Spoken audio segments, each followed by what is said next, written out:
Hello friends, welcome to my channel DigiDialect. I am Tanushi Jain and today we are going to learn about training model.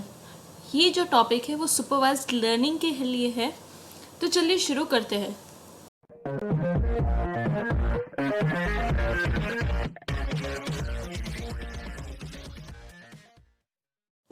तो first topic है इसके अंदर hold out method. जब अपन supervised learning करते थे तो अपन label data लेते थे, label as a input data. फिर जब अपन टेस्ट करते थे उसको, तो अपन को कैसे पता चलता कि वो परफॉर्मेंस जो है वो उसकी एकदम सही है, अच्छी कर रहा है परफॉर्म। क्योंकि जो टेस्ट डेटा होगा उसका लेबल तो अपन को पता नहीं होगा, तो इसीलिए क्या करते हैं, इनपुट डेटा जो है अपना, जो ओवरऑल डेटा है, अपन उसमें से कुछ पार्टीशन जो है वो साइड में रख देते हैं, होल्ड बैक कर लेते हैं। वहीं से ये टर्म आया है होल्ड आउट।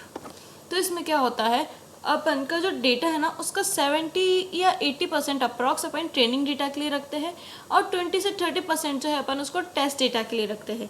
तो यहाँ पे देखिए इनपुट डेटा है, उसमें से अपन ने पार्टीशन कर दिया, 70 से 80 जो है अपन ने ट्रेनिंग के लिए लिया और 20 से 30 के लिए अपन ने टेस्ट डेटा के लिए। तो इसका आंसर्स जो है, इसके जो लेबल्स है वो भी अपन को एक बार के लिए आइडिया है कि ओके ये होगा इसका आंसर।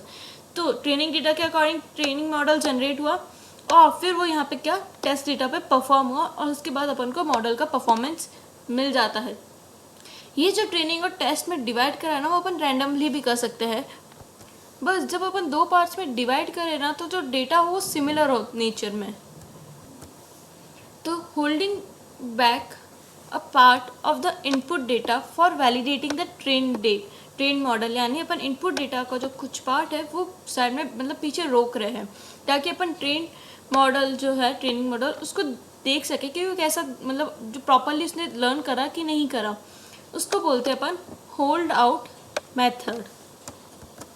और एडवांटेज क्या हो होल्ड आउट करने से, क्योंकि अपन ने इनपुट डेटा की ही पार्टीशन करे, तो जो टेस्ट डेटा है ना वो भी एक तरीके से नॉन लेबल्स है अपन के पास।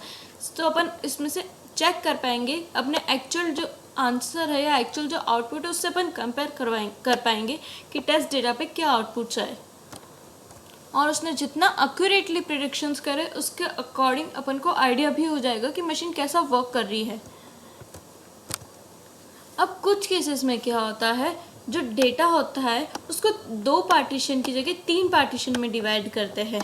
पहला ट्रेनिंग होता है, सेकंड वैलिडेशन होता है और थर्ड जो होता है वो टेस्ट डेटा होता है। तो वैलिडेशन का काम जो होता है ना, वो जो अपन ने प्रीवियसली टेस्ट डेटा में करा था ना, वो काम यहाँ पे वैलिडेशन में आ जाता है। यानी क्या होता है, अपन ने इनपुट करा ट्रेनिंग डेटा से, मॉडल हुआ अपना जनरेट, फिर वैलिडेशन के कारण क्या होगा, हर एक लूप में ना उसकी चेकिंग होगी हर एक लूप के टाइम पे कि वो आउटपुट कैसा दे रहा है। और टेस्ट डेटा में क्या होता है, फाइनल एज अ मतलब एट द एंड अपन चेक करते हैं। अब इसमें एक इशू क्या आता है कि अगर अपन ने डिवीजन जो है वो प्रॉपरली नहीं करा, यानी जब अपन डिवाइड कर रहे हैं तो एक क्लास का अपन ने बहुत ही ज़्यादा ले लिया और एक क्लास का बहुत कम ले लिया अमाउंट। तो ये प्रॉब्लम कब आएगी, जब अपन ने रैंडम सैम्पलिंग काम मिला। तो रैंडम सैम्पलिंग की जगह अपन क्या करें, स्ट्रेटिफाइड रैंडम सैम्पलिंग काम में ले, नॉर्मल सैम्पलिंग की जगह। तो यहाँ पे क्या है, in case of stratified random sampling the whole data is broken into several homogeneous group or strata and a random sample is selected from each such stratum.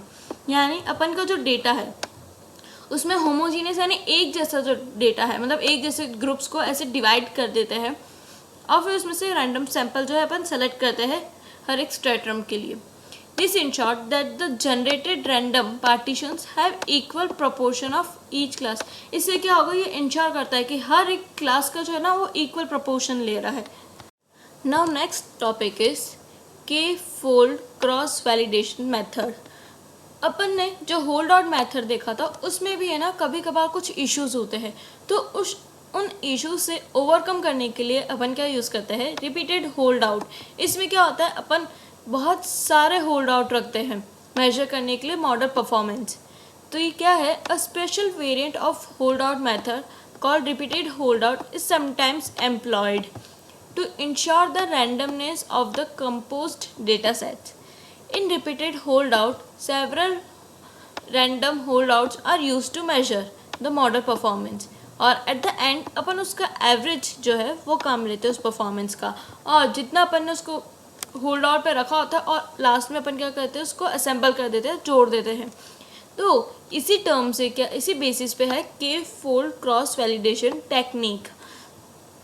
के फोल्ड क्रॉस वैलिडेशन में क्या होता है, डेटा सेट जो है उसको अपन divide कर देते हैं के कंप्लीटली डिस्टिंक्ट और नॉन ओवरलैपिंग रैंडम पार्टीशंस में, जिसको अपन फोल्ड्स बोलते हैं।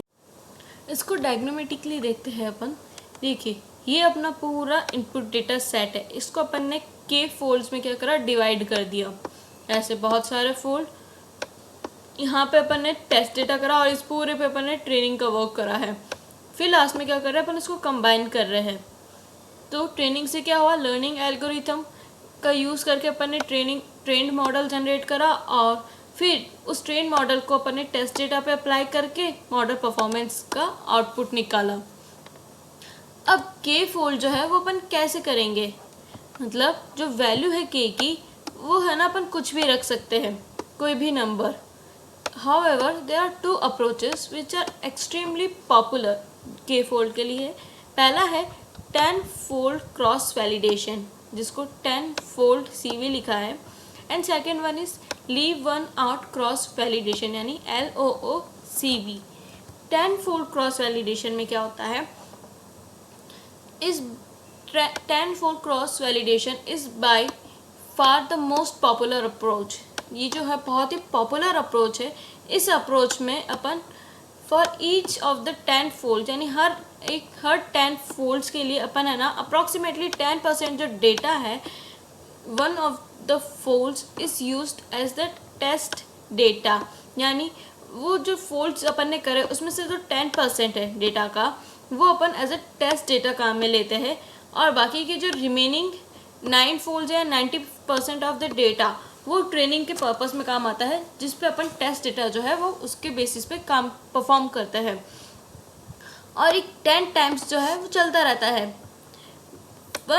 Once for each of the 10 folds being used as the test data and the remaining as the training data, the average performance across all fold is being reported। यानी overall जब अपन ने उसका training और test data जो है वो पूरा काम कर लिया, तो उसका अपन क्या करते हैं, एवरेज जो परफॉर्मेंस होता है ना वो रिकॉर्ड करते हैं।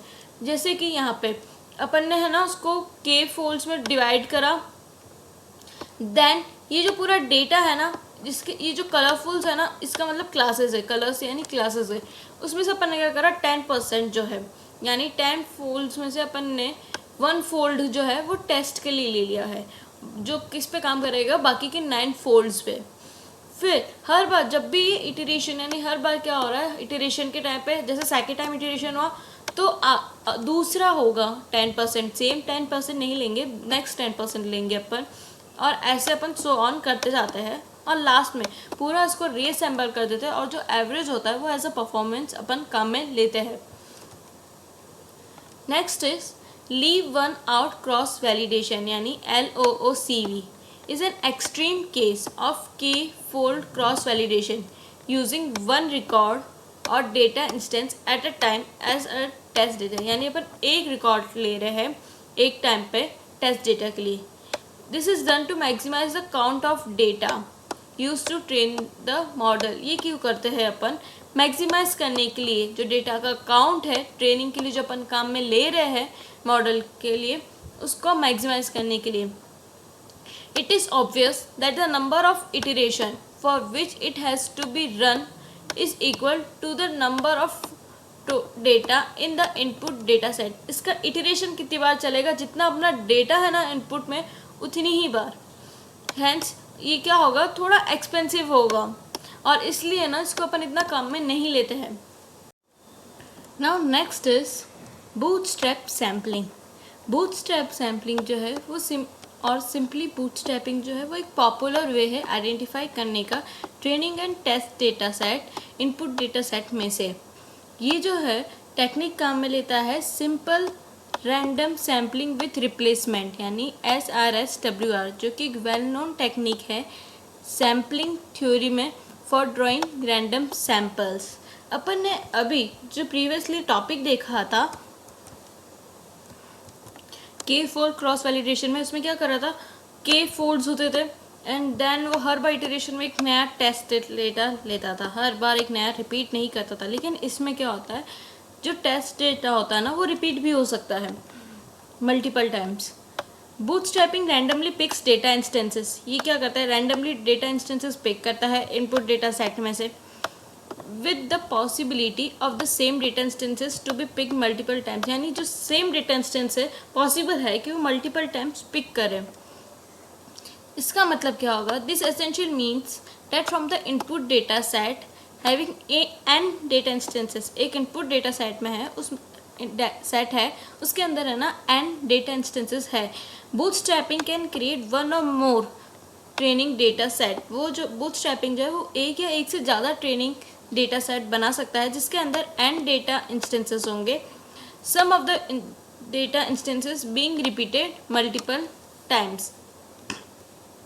यहाँ पे डायग्रामेटिकली देखिए, कुछ इनपुट डेटा सेट है, उसमें उसने क्या करा, बूटस्ट्रैप सैम्पल्स निकाले हैं अलग अलग। तो ये बहुत सारा हो सकता है और ये रिपीट भी हो सकता है। तो क्रॉस वैलिडेशन और बूटस्ट्रैपिंग में मेन डिफरेंस क्या हुआ, क्रॉस वैलिडेशन जो है ना वो एक स्पेशल वेरिएंट है होल्ड आउट मेथड का, जिसको रिपीटेड होल्ड आउट बोलते हैं। ये जो है स्ट्रेटिफाइड रैंडम सैम्पलिंग काम में लेता है। डेटा सेट जो है उसमें इसके अंदर के रैंडम पार्टीशंस में अपन डिवाइड करते थे, जिसमें हर एक पार्टीशन जो है वो approximately n/k number of unique data elements रखता है, जहाँ पे n जो है वो total number of data elements है और k यानी नंबर ऑफ फोल्ड्स। बूटस्ट्रैपिंग में क्या है, ये है simple random sampling with replacement technique काम में लेता है। यहाँ पे विदाउट रिप्लेसमेंट है, यहाँ पे विथ रिप्लेसमेंट है। So the same data instance may be picked up by multiple times in a sample. Then cross validation जो है, the number of possible training or test data samples that can be drawn using this technique is finite. इसमें कुछ finite number है training और test data जो अपन निकालेंगे उनका, और इस टेक्निक के अंदर क्योंकि अपन रिपीट कर रहे हैं सैम्पल को, तो क्या हो रहा है, पॉसिबल है कि ट्रेनिंग या टेस्ट डेटा जो है उसका डेटा सैंपल जो है वो अनलिमिटेड में जाए। बूटस्ट्रैपिंग जो है ना, अगर आपका डेटा सेट छोटा है या कम उसमें है वैल्यूज़, तो उस केस में है ना बूटस्ट्रैपिंग यूज़फुल रहता है। Now the next is lazy versus eager learner. इसका एक एग्जांपल देखते हैं 3 इडियट्स मूवी में। जो आमिर खान होता है ना वो एक तरह से ईगर लर्नर का एग्जांपल है, और जो चतुर यानी जो रट्टा मार करके सिर्फ बोलता जाता बिना समझे बिना कुछ जाने, वो है लेजी लर्नर का एग्जांपल। तो अब इस टॉपिक को उस पॉइंट ऑफ व्यू से समझना। Eager learning follows the general principle of machine learning. ये क्या करता है, जनरल प्रिंसिपल्स काम में लेता है मशीन लर्निंग के, और ट्राई करता है to construct a generalised input independent target function during the model training phase. ये जो है ना वो फॉलो करता है टिपिकल स्टेप्स मशीन लर्निंग के, जैसे कि एब्स्ट्रैक्शन हो गया, जनरलाइजेशन हो गया, and come up with a train model eight the end of the learning phase, और एक ट्रेन मॉडल के साथ आता है। Hence, when the test data comes in for classification, the eager learner is ready when the model with the model and doesn't need to refer back to the training data. अब क्योंकि इसने training के time पे training model जब बनाया तो उसने इतना अच्छे से प्रिपेयर करा कि जैसे ही कोई टेस्ट डेटा आया ना वो रेडी है आउटपुट देने के लिए, उसको वापस से ट्रेनिंग डेटा नहीं देखना होगा। Eager learners take more time in the learning phase with the lazy learners. Eager learner जो है वो ज़्यादा टाइम लेता है लेजी लर्नर के कंपैरिजन में, क्योंकि ईगर लर्नर जो है बहुत टाइम लेकर के अच्छे से सीखता है, इसलिए उसको है ना टाइम लगता है लर्न करने में। इसकी कुछ एल्गोरिथम्स कौन कौन सी है जो मतलब जिन्होंने ईगर लर्नर को अडॉप्ट करा है, डिसीजन ट्री हो गया, सपोर्ट वेक्टर मशीन या न्यूरल नेटवर्क एक्सेट्रा। और lazy learning on the other hand क्या है, completely skip the abstraction and generalization processes as explained in context of a typical machine learning process। ये क्या करता है, एब्स्ट्रैक्शन और जनरलाइजेशन जो प्रोसेस है ना वो स्किप कर देता है, जैसे कि अपन लोग नहीं करते एग्जाम्स के टाइम पे टॉपिक्स अभी स्किप कर देते हैं, एंड में पढ़ेंगे। In that respect strictly speaking lazy learner doesn't learn anything, यानी ये क्या करता है, कुछ भी नहीं सीखता है। ये क्या यूज़ करता है, ट्रेनिंग डेटा यूज़ करेगा, और फिर एट द एंड जब भी टेस्ट डेटा आएगा अनलिमिटेड डेटा, तो उस टाइम पे वो उसको काम में ले लेगा. Since lazy learning uses training data as is, it is also known as rote learning, that is memorizing technique used on repetition. Due to its heavy dependency on the given training data instances, इसको है ना instance learning भी बोलते हैं क्योंकि depend बहुत है ये ट्रेनिंग डेटा इंस्टेंसेस पे. और इसको नॉन पैरामेट्रिक लर्निंग भी बोलते हैं. लेज़ी लर्नर्स जो है ना बहुत कम टाइम लेता है ट्रेनिंग के टाइम पे सीखने में, क्योंकि वो जो है एक्चुअली में क्या लर्न नहीं करता है इतना. However, it takes quite some time in classification as for each tuple of test data. A comparison based assignment of label happens. ये क्या करता है, कंपैरिजन बेस्ड काम करता है. इसका एग्जांपल ये है कि नियरेस्ट नेबर जो है वो लेजी लर्निंग का एग्जांपल है. Thank you friends. इस टॉपिक के रिगार्डिंग अगर कोई भी डाउट है तो कमेंट में मेंशन करें. वीडियो अच्छा लगा तो लाइक करें, शेयर करें और सब्सक्राइब करें मेरे चैनल को. Thank you.